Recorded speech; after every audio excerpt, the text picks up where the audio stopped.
Yemen is finally making the headlines of main media in UK. Why now? Since early this year, UN and other humanitarian agencies working in Yemen warned the world that the country is about to suffer an unprecedented famine. Earlier this was discussed alongside the expected famines in Africa. In recent months little has been heard about any of them while the situation continued to deteriorate. At the outset, readers need to remember that the UN's 2017 Humanitarian Response Plan only intends to reach 7 million people with its emergency assistance, although it estimates that 21 million are in need. It is only hoping to reach one-third of people needing help. This is partly due to the lack of funds. As of mid-November, 1.5 months before the end of the year, it had received only 57% of the funds required to reach this small percentage of desperate Yemenis. When looking at UN and other humanitarian achievements, it is important to remember how many of the millions of Yemenis are not even targeted by assistance from the international community as a whole, which means us as northern taxpayers. Among others, military failure leads to humanitarian war, with the exception of coalition forces taking control of Mocha port in the southern part of the Red Sea earlier this year. Military stalemate prevails since September 2015. Throughout the period there has been limited ground fighting between the Saleh rebels and the Saad coalition, whose ground forces include the Yemeni official army, various Salafi, Islahi and other militias variously supported by Sudanese and Emirati troops. Daily airstrikes by the Saad coalition get occasional publicity and have destroyed much infrastructure, including thousands of schools and medical facilities. They also regularly wound and kill civilians, in mistakes despite the targeting assistance the coalition gets from the US and UK, as well as US in-air refueling of its fighter aircrafts, an intervention without which it would be unable to carry out the majority of airstrikes. Other less discussed military interventions are the frequent incursions of the Saleh forces in the Saudi provinces of Najran, Jizan and Asir, which have killed and wounded hundreds of Saudi Arabian soldiers in the 32 months since the war started. More spoken about are the occasional modified Scud missiles they launch against various Saudi locations, a few of which reach their destination. The latest of these, on the 4th of November, was brought down over Riyadh's international airport. It took place, most probably coincidentally, on the day Crown Prince Mohammed bin Salman's MBS implemented the latest stage in his takeover of all power. Some might call it a slow coup in Saudi Arabia. The missile gave the Saudi regime another excuse to blame Iran as the real enemy in Yemen. Well, in reality this war is first and foremost one between Yemeni factions for political control. Saudi discourse has shifted from the early days in 2015, when the objective was expressly stated to be the reinstatement of President Hadi to power in Sana'a. Nowadays, Saudi discourse focuses on the claim that the war aim is to prevent an Iranian takeover of Yemen, describing the Houthi movement as nothing more than an Iranian proxy, denying its nature as an autonomous movement.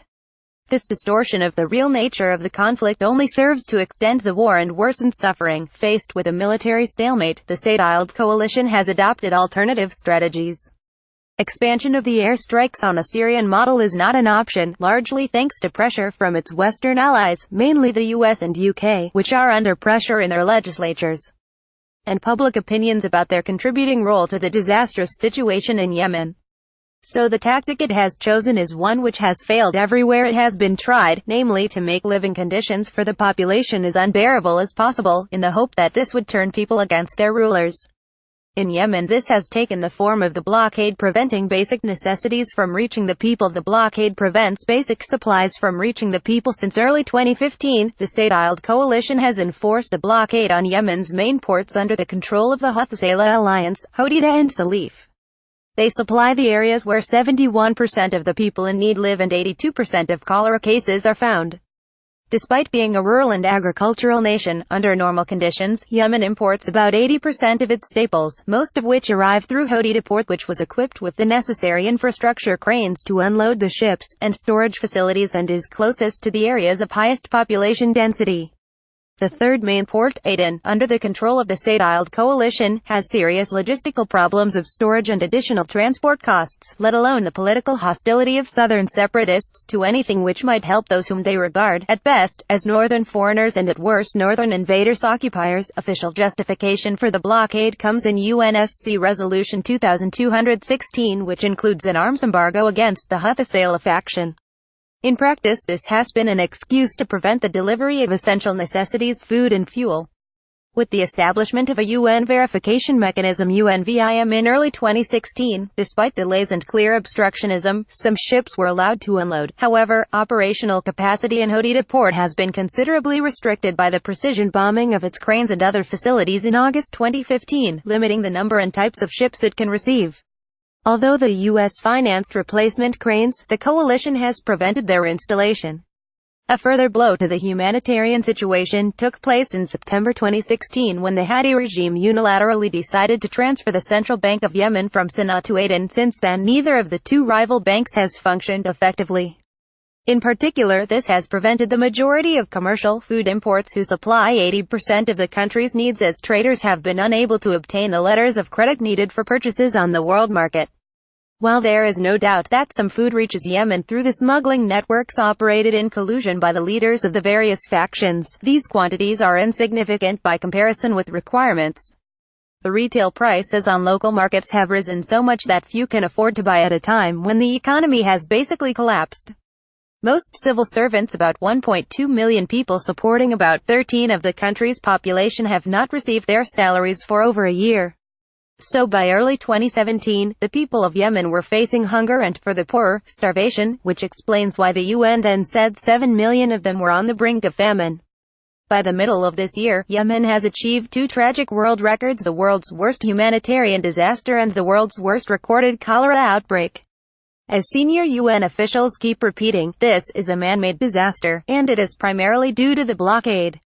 Just as food has been prevented from arriving, medical supplies are also affected. Despite their lack of salaries, many medical staff continue to work and do their very best in the desperate conditions of the remaining 45% medical facilities, which operate to whatever limited extent they are able in the absence of fuel for generators, public electricity, medical supplies and medicines. By the middle of this year, Yemen has achieved two tragic world records: the world's worst humanitarian disaster and the world's worst recorded cholera outbreak. While both the Houthi Alliance and the Saad Coalition share responsibility for this catastrophe, the latter has a far greater responsibility, given that both the constraints on commercial imports due to the CBY moves and the blockade of the main ports are of its doing. Despite having achieved these stunning and shocking records, the coalition has failed in its stated aim, and President Hadi is ensconced in Riyadh while the Houthis rule in Sana'a. Casualties: the UN's figures for war-related casualties have remained static for well over a year, clearly not reflecting reality. Its Human Rights Office only recorded 13,504 civilian casualties between March 2015 and June 2017, 4,971 dead, 8,533 injured. In addition to the thousands not recorded by the UN, many others have died from war-related causes, primarily hunger and disease. If the UNICEF estimate of a child dying every 10 minutes is correct, that means 4,300 children are dying monthly, or 52,000 in the last year. Adults are also dying of hunger, cholera and other diseases. Most recently, a diphtheria outbreak has started. Latest developments in the forthcoming famine: the 4th of November missile strike, other than its contribution to the Saudi anti-Iranian discourse, has had an extremely negative impact on humanitarian conditions in Yemen. Predictably, it brought about a violent and dramatic response by the Saudi regime. In addition to increasing airstrikes throughout Yemen and particularly in Sana'a, where close to 100 people were killed in a few days, preventing Iran from transferring more missiles to Yemen was asserted on the 5th of November as the justification for Saudi Arabia's closure of all Yemeni ports and airports, including those theoretically under the control of the government it supports. While it is worth discussing whether the missile came from Iran in the first place, given the large stocks of Scuds bought by the Saleh regime over decades, the outcome of this decision is unarguable. It has dramatically worsened an already abysmal situation, and, since then, senior UN officials have been raising the alarm on a daily basis. No UN flights travel, leaving humanitarian personnel and material stranded. Ships in transit accumulate demurrage costs while their medical or food cargoes deteriorate, increasing the risk of their becoming unfit for use. Among others, the World Health Organization (WHO) was prevented from delivering 250 tons of basic medical supplies. The international outcry in response to the Saudi decision to close all ports and airports in Yemen led its decision-makers to formally partly back down. On the 12th of November they announced that the facilities in the areas controlled by the internationally recognized government would be reopened, but that Hodeida and Salif, the main ports under the control of the Saleh Alliance, would remain closed until the UN provide a more robust verification and inspection mechanism aimed at facilitating the flow of humanitarian and commercial shipments while preventing the smuggling of weapons, ammunition, missile parts and cash that are regularly being supplied by Iran and Iranian accomplices. Point 1. Maybe it is worth pointing out that there has been no evidence of any of these items being smuggled into Hodeida or Salif ports since the conflict started, or any claims that the UNVIM has not been effective. Appeals to basic humanity. Saudi Arabia's proposed alternatives to Hodeida and Salif are unrealistic and merely demonstrate its determination to restrict the delivery of necessities to the Yemeni people, as put by the UN. Transporting humanitarian aid on a large scale from Aden, Jizan, and Salalah ports to areas with the highest number of people in need would entail crossing conflict areas and front lines, and can present delays, clearance restrictions, security-related complications, high transportation costs and disruption of supplies. Point 2. Jizan, in Saudi Arabia, is in an area frequently attacked by the Houthis, while Salalah in Oman is 1,900 kilometers from Sana'a. Along the route currently practicable for trucks, they would need to negotiate about 100 checkpoints on the way, manned by a wide range of mutually hostile groups, many of which tax traffic, particularly traffic carrying goods. As for Sana'a Airport, it has been closed since August 2016 to all except UN and some humanitarian organization flights, preventing the departure of people desperate for medical treatment abroad or needing to travel for other reasons.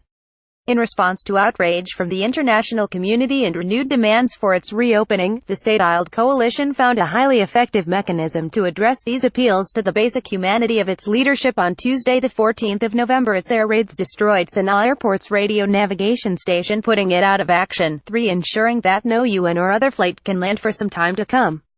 On Tuesday the 14th of November, its air raids destroyed Sana'a Airport's radio navigation station, putting it out of action, ensuring that no UN or other flight can land for some time to come. So the only conclusion that can be reached is that, in its proxy war against Iran, Saudi authorities have decided to accelerate the death of millions of Yemenis.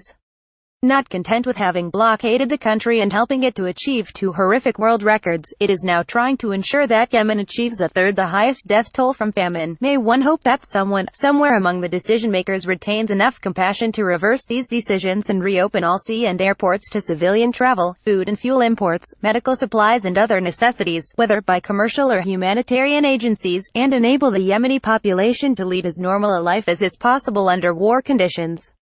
The vast, not to say overwhelming, majority of Yemenis just want to live and would be only too happy to be rid of all the so-called leaders who have shown so little consideration for their lives, let alone welfare. In recent years, one letter from the Permanent Mission of the Kingdom of Saudi Arabia to the United Nations, New York, the 12th of November 2017, 2, UNOCA statement on the 13th of November 2017 ensuring Yemen's lifeline, the criticality of all Yemeni ports. 3. Reuters, the 14th of November 2017, https www.reuters.com article. Use Yemen security airports. Autoled coalition air raid puts Yemen's Sana'a airport out. Service agency Duskban 1-27. Why?